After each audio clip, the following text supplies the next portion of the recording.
আমাদের সাথে গদ্যকার বাণভট্টের লেখা হর্ষচরিত নিয়ে আলোচনা করব।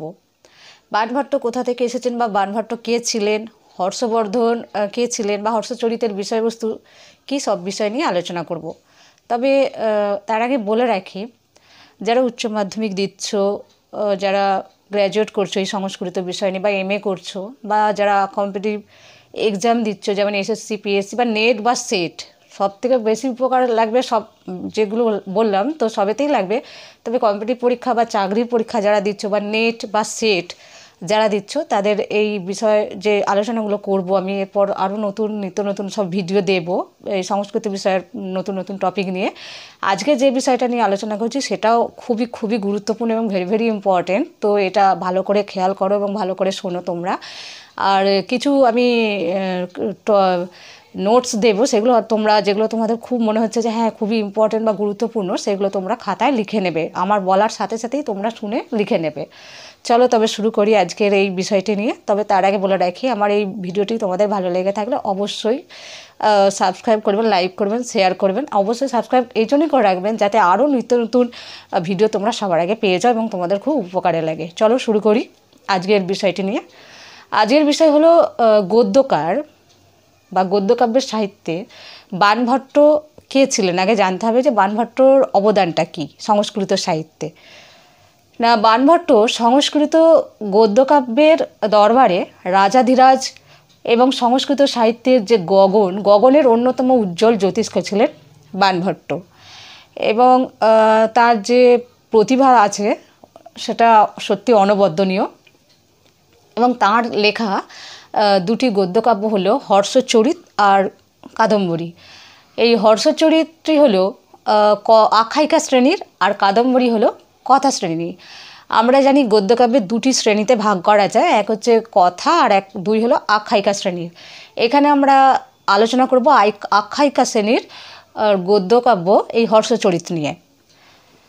এবার আমি হর্ষচরিত বিষয়বস্তুটা কী সে বিষয়ে একটু আলোচনা করি। এই হর্ষচরিতের মোট 5টি কাহিনী উল্লেখ হয়েছে এবং 8টি উচ্ছ্বাস আছে। হর্ষচরিত শব্দের অর্থটা আগে জানতে হবে। হর্ষচরিত শব্দের অর্থ হলো হর্ষের কাজ। এই হর্ষচরিতে যে 8টি উচ্ছ্বাস আমি বললাম, এই 8টি উচ্ছ্বাসের প্রথমের আড়াইটি উচ্ছ্বাস বাণভট্ট তার নিজের সম্পর্কে লিখেছেন বা নিজের জীবন সম্পর্কে উল্লেখ করেছেন। তারপর বাকি উচ্ছ্বাসগুলো হর্ষচরিত বা হর্ষবর্ধনের সম্পর্কে তিনি উল্লেখ করেছেন। হর্ষচরিতের বিষয়বস্তুতে এবার যাই আমরা। প্রথম আড়াই উচ্ছ্বাসে বাণভট্ট তার নিজের সম্পর্কে বলেছেন, তারপর হর্ষবর্ধনের সম্পর্কে বলেছেন। হর্ষবর্ধন কে ছিলেন সেটা তো জানতেই হবে। স্থানেশ্বরের রাজা পুষ্যভূতি বংশের মহাপ্রতাপশালী রাজা ছিলেন প্রভাকর বর্ধন এবং তাঁর স্ত্রী যশোমতী। ওনাদের 2 সন্তান, পুত্র সন্তান এবং একটি কন্যা সন্তান ছিল। তো পুত্র সন্তান রাজ্যবর্ধন এবং হর্ষবর্ধন, আর কন্যা সন্তান ছিলেন রাজ্যশ্রী। এই যে আমি এখানে উল্লেখ করলাম যে 2 পুত্র সন্তান ছিল, তার মধ্যে রাজ্যবর্ধন, হর্ষবর্ধন। এই হর্ষবর্ধনেরই নামানুসারে এই গ্রন্থটি রচিত হয়েছে বা এই রচনাটা বাণভট্ট লিখেছেন। এখানে যে উল্লেখ করলাম হর্ষবর্ধন, তো হর্ষবর্ধনের শাসনকাল ছিল 606 থেকে 648 খ্রিস্টাব্দ পর্যন্ত এবং তার রাজধানী ছিল উত্তরপ্রদেশের অন্তর্গত কনৌজে। এবার আসি হর্ষচরিতের বিষয়বস্তু নিয়ে। তো স্থানেশ্বরের রাজা পুষ্যভূতি বংশের যে মহাপ্রতাপশালী রাজা প্রভাকর বর্ধন এবং তার 2 পুত্র সন্তান এবং একটি কন্যা সন্তানের উল্লেখ আছে এখানে। পুত্র সন্তান রাজ্যবর্ধন, প্রথমেই বলেছি হর্ষবর্ধন, এবং কন্যা সন্তান রাজ্যশ্রী, যার মৌখরী রাজবংশের গ্রহবর্মার সঙ্গে বিবাহ হয়েছিল। তো এখানে এই বিষয়বস্তুটা এখানে একটু উল্লেখ আছে। এবং তারপর আছে যে প্রভাকর বর্ধনের মৃত্যুর পর রাজ্যবর্ধন সিংহাসন গ্রহণ করতে অনিচ্ছা প্রকাশ করেন, কিন্তু হর্ষবর্ধনকে অভিষিক্ত করার আগেই মালবরাজ কর্তৃক গ্রহবর্মার মৃত্যু হয় বা নিধন হয় এবং রাজশ্রীর অপহরণের একটা সংবাদ আসে।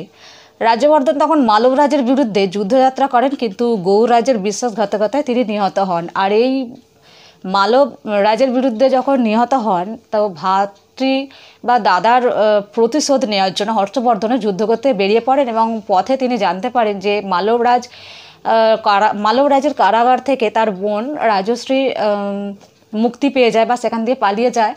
এবং সেখান থেকে পালিয়ে যায় এবং যখন রাজশ্রী আত্মহত্যা করার জন্য উদ্যত হয় তখন বৌদ্ধ ভিক্ষুক একজন অনৈক্য বা জনৈক বৌদ্ধ ভিক্ষুক তাকে বাঁচান এবং হঠাৎ একদিন ওই পথে ওখানে আছে বিন্ধবন বলে একটা উল্লেখ করা আছে, তো ওখানেই হর্ষ এবং রাজশ্রীর দেখা এবং সাক্ষাৎ হয়। আর এই সাক্ষাৎকার দিয়েই গল্পটা শেষ হয়ে যায়। প্রথমে আমি বলেছি যে 8টা উচ্ছ্বাস, এবার 8টি উচ্ছ্বাস নিয়ে আলোচনা করব। হর্ষচরিতে যে 8টি উচ্ছ্বাস আছে, তো প্রথম উচ্ছ্বাসে আমি বলেইছি যে প্রথম 2.5টি উচ্ছ্বাসে বাণভট্ট তার নিজের সম্পর্কে আলোচনা করেছেন। তো প্রথম উচ্ছ্বাসটা নাম বাৎসায়ন বংশ বর্ণনা এই নামে পরিচিত ছিল প্রথম উচ্ছ্বাসটা। এই প্রথম উচ্ছ্বাসে কী ছিল জানি, যে ব্রহ্মা দেবতাদের নিয়ে একটা বিদ্যাগোষ্ঠীর আয়োজন করেছিল এবং সেখানে নানা বিষয়ে আলোচনা হচ্ছিল। তো যখন সামবেদের মন্ত্র নিয়ে আলোচনা হচ্ছিল, তো সামবেদের মন্ত্র উচ্চারণকালে হঠাৎ মুনি দুর্বাসার স্বরভঙ্গ হয়। আর এই স্বরভঙ্গ হওয়ার ফলে দেবী সরস্বতী হেসে ফেলেন। তো হেসে ফেলার কারণে দুর্বাসা তাকে রেগে গিয়ে একটা অভিশাপ দিয়েছিলেন।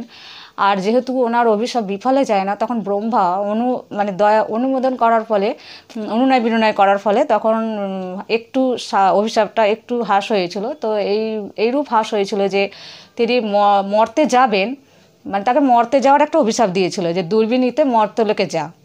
তো মর্তে গিয়ে তার এটা ছিল অভিশাপটা, কিন্তু যখন অনুনয় বিনয় করেছিল ব্রহ্মা তখন অভিশাপটা মানে একটু হ্রাস হয়েছিল যে তিনি পুত্র সন্তান জন্ম দেওয়ার সাথে সাথে আবার স্বর্গলোকে বা ব্রহ্মলোকে ফিরে যাবেন।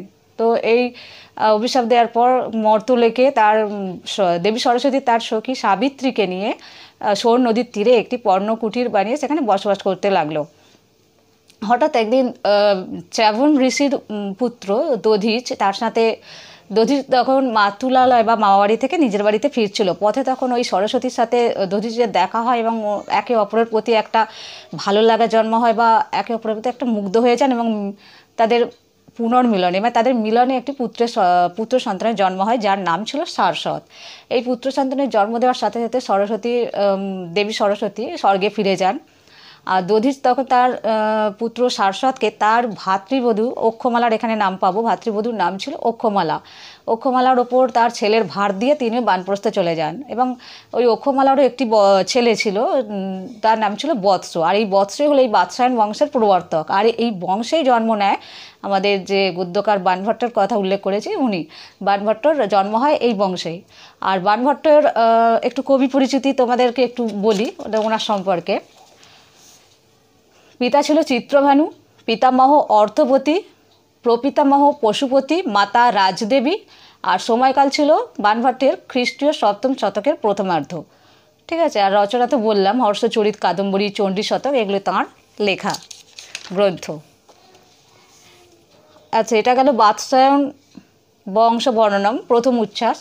দ্বিতীয় উচ্ছ্বাসটা রাজা দর্শনম নামে পরিচিত ছিল। এখানে কি ছিল যে গ্রীষ্মকালে একদিন হঠাৎ হর্ষবর্ধনের খুড়তুতো ভাই কৃষ্ণবর্ধন তার মেঘলক নামে এক দূতকে বাণভট্টের কাছে পাঠান, যে তার বিদ্যা এবং তার সততার জন্য বা তার গুণের জন্য প্রশংসিত হয়েছেন রাজা হর্ষবর্ধন এবং তাকে সবাই যেতে বলেছে।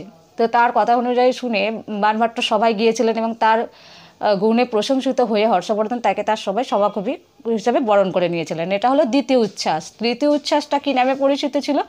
রাজবংশ বর্ণনম। অর্থাৎ এখানে যখন তিনি রাজদরবার থেকে বাড়ি ফিরে এলেন তখন তার ভাইরা অনেক অনুরোধ করতে লাগলো হর্ষচরিত সম্পর্কে শোনার জন্য। তখন বাণভট্ট এই কাহিনীটি শুরু করলেন তৃতীয় উচ্ছ্বাস থেকে। এটা রাজবংশ বর্ণনাম নামে পরিচিত তৃতীয় উচ্ছ্বাস। আর চতুর্থ উচ্ছ্বাসটা হচ্ছে চক্রবর্তী জন্ম বর্ণনাম। অর্থাৎ এখানে রাজা প্রভাকর বর্ধন এবং যশোমতী মাতা যশোমতীর 2 সন্তান আর একটি কন্যা সন্তান জন্ম নেয়। এই যে হর্ষবর্ধন এবং রাজশ্রীর কথা আমি প্রথমে উল্লেখ করেছি, এই তাদের জন্ম যে বর্ণনাটা আছে এটা চতুর্থ উচ্ছ্বাসে বর্ণনা করা আছে। পঞ্চম উচ্ছ্বাসটা খুবই গুরুত্বপূর্ণ, কারণ এটাই হচ্ছে এই 8টি উচ্ছ্বাসের মধ্যে এই উচ্ছ্বাসটি সবথেকে মানে শ্রেষ্ঠ বলা যায়, যে প্রভাকর বর্ধনের মৃত্যু এবং তার অন্ত্যেষ্টি ক্রিয়ার বর্ণনা এই পঞ্চম উচ্ছ্বাসে উল্লেখ করা আছে। ষষ্ঠম উচ্ছ্বাসে কী আছে? ষষ্ঠম উচ্ছ্বাসে তোমার রাজা প্রতিজ্ঞা বর্ণনাম নামে পরিচিত। অর্থাৎ কিভাবে মালবরাজ রাজ্যবর্ধনের ভগ্নিপতি মৌখরীরাজ গ্রহবর্মাকে হত্যা করেছিলেন সে বিষয়ে আলোচনা করা হয়েছে। আর সপ্তম উচ্ছ্বাসে আছে চক্রলব্ধি বা চত্রলব্ধি নামে পরিচিত। অর্থাৎ এখানে হর্ষের রাজাভিষেক নিয়ে বর্ণনা আছে সপ্তম উচ্ছ্বাসে। আর শেষ উচ্ছ্বাস যে অষ্টম উচ্ছ্বাস, যেটি এই গল্পের শেষ উচ্ছ্বাস, এই বিষয়ে কী আছে না, বৃন্দাবনে হর্ষের বিচরণ নিয়ে আলোচনা করা হয়েছে এবং তার বোনের সঙ্গে তার কীভাবে সাক্ষাৎ হলো সেই সম্পর্কে নিয়ে এই অষ্টম উচ্ছ্বাসটা দিয়ে গল্পটা শেষ হয়ে যায়। এই বিষয়বস্তুগুলো আমি আলোচনা করলাম এখানে। আর বলে রাখি যে এটা থেকে প্রচুর অনেক কম্পিটিটিভ এক্সামে অনেক কোশ্চেন আছে। কী কী কোশ্চেন হতে পারে সে সম্পর্কে একটু বলি। যেমন এটা আসতে পারে যে চ্যবন ঋষির পুত্রের নাম কী ছিল, বা দধিচের পুত্রের কি নাম ছিল, যেমন সারস্বত, বা বাণভট্ট কোন বংশের জন্ম নিয়েছিলেন, যেমন হচ্ছে তোমার বাদশায়ন বংশের, তার পিতার নাম কি, মাতার নাম কি, বা তার বাণভট্ট লেখা কয়েকটি গ্রন্থের নাম বলো, বা হর্ষবর্ধনের রাজধানী কোথায় ছিল, হর্ষবর্ধনের শাসনকাল কি, হর্ষচরিত কথার অর্থ কি, এই বিষয়ে আসে অনেক সময় প্রশ্ন। কিংবা হর্ষচরিতের কটা উচ্ছ্বাস এবং কোন কোন উচ্ছ্বাসে কী কী গল্প বা কী কী বিষয় বর্ণনা করা আছে। হর্ষচরিত শব্দটি বাণভট্টের লেখা যে গ্রন্থটি, তো এই বাণভট্টের লেখা এই গ্রন্থটি লেখার জন্য বাণভট্টকে কী নামে আখ্যা দেওয়া হয়, এবং এই হর্ষচরিত গল্পটি কোন শ্রেণীর, কথা না আখ্যায়িকা শ্রেণী, এই ধরনের প্রচুর প্রশ্ন আসে। আশা করি তোমাদের খুবই ভালো লেগেছে, এবং ভালো লেগে থাকলে লাইক করবে, কমেন্ট করবে, শেয়ার করবে।